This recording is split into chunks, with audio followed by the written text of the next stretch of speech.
எதிரிகள் உருவாகிறார்கள் ஒரு மாபெரும் வெற்றியாளரைக் காண.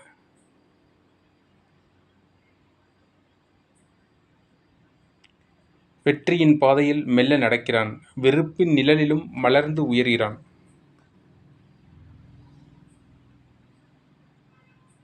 பொறாமை பூத்த கண்கள் பார்த்தாலும் பொலிவுடன் கனவுகள் பறக்கின்றன.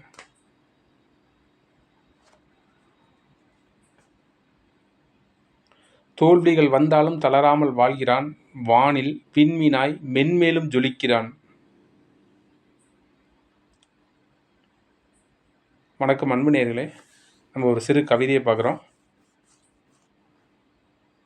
வாழ்க்கை என்றைக்குமே அழகு தான், அதை பாசிட்டிவ் எனர்ஜியோடு எடுத்துக்கணும் அப்படிங்கிறது தான் இந்த தத்துவம். நன்றி நேயர்களே.